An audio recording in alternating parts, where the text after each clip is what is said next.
कहते हैं कि आतंकवाद से लड़ते हैं और ये एक कोर्ट से डरते हैं। ये झूठ है, जो बोलने का परमिशन नहीं। जो हुआ है सर, वो सेना के सब लोगों को मालूम है। वो आप यहाँ जनता से छुपाने की कोशिश कर रहे हो। भारतीय सेना के पूर्व प्रमुख जनरल एम नरवणे की अप्रकाशित किताब 4 स्टार्स ऑफ डेस्टिनी को लेकर उठा विवाद अब एक अंतरराष्ट्रीय आपराधिक साजिश के मोड़ पर आ खड़ा हुआ है। सूत्रों के मुताबिक दिल्ली पुलिस और राष्ट्रीय जांच एजेंसियां इस मामले में एक विदेशी एंगल की जांच कर रही हैं। ये विवाद तब और ज्यादा गहरा गया जब किताब के digital traces America, Canada, Australia और जर्मनी जैसे देशों के ऑनलाइन प्लेटफॉर्म्स पर बिक्री के लिए उपलब्ध पाए गए।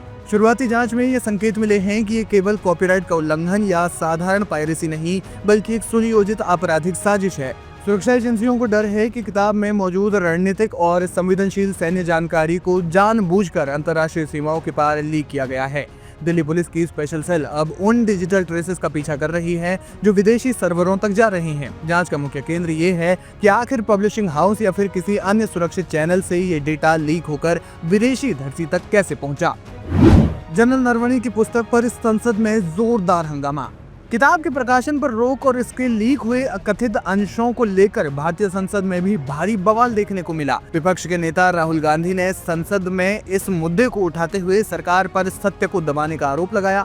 उन्होंने दावा किया कि किताब में 2020 के गलवान विवाद और सरकार की अग्निपथ योजना को लेकर ऐसे तथ्य हैं जो वर्तमान सत्ता पक्ष के लिए असहज पैदा करने वाले हैं। राहुल गांधी ने जनरल नरवणे के एक पुराने ट्वीट का हवाला देते हुए सवाल उठाए, जिस पर सरकार ने तीखी प्रतिक्रिया दी। रक्षा मंत्री राजनाथ सिंह ने स्पष्ट किया कि जब तक कोई पुस्तक रक्षा मंत्रालय की समीक्षा प्रक्रिया से नहीं गुजरती और उसे नो ऑब्जेक्शन सर्टिफिकेट यानी एनओसी नहीं मिलता, उसका प्रकाशन राष्ट्रीय सुरक्षा के लिए जोखिम भरा हो सकता है। इस पूरे विवाद के बीच प्रकाशक पेंगुइन रैंडम हाउस ने सोशल मीडिया प्लेटफॉर्म एक्स पर आधिकारिक बयान जारी कर स्पष्ट किया कि पुस्तक अभी भी प्रकाशित नहीं हुई है। पेंगुइन के अनुसार बाजार में घूम रही कोई भी प्रति या डिजिटल फाइल अनधिकृत है। हालांकि ये मामला तब पेचीदा हो गया जब ये सवाल उठा कि अगर किताब पब्लिश नहीं हुई है तो इसके हार्ड बाउंड कवर या फिर पन्नों की तस्वीरें इंटरनेट पर कैसे तैर रही हैं।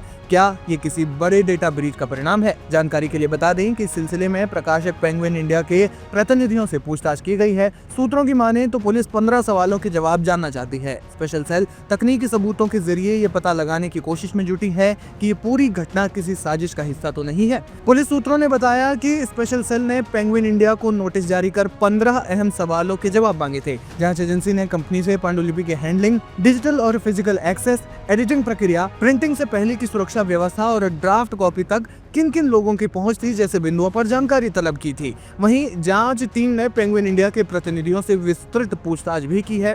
कंपनी के प्रतिनिधि पूछताछ के लिए पेश हुए। उन्होंने कुछ सवालों के जवाब जांच एजेंसी को सौंप दिए हैं। कुछ बिंदुओं पर विस्तृत जानकारी उपलब्ध कराने के लिए अतिरिक्त समय मांगा गया है। स्पेशल सेल अब पेंगुइन इंडिया द्वारा दिए जा रहे जवाबों और दस्तावेजों का विश्लेषण कर रही है। बहरहाल ये मामला दिन ब दिन और ज्यादा पेचीदा होता जा रहा है। घटना पर जो भी अपडेट होगा वो अपडेट लाइव हिंदुस्तान आप तक जरूर पहुंचाएगा।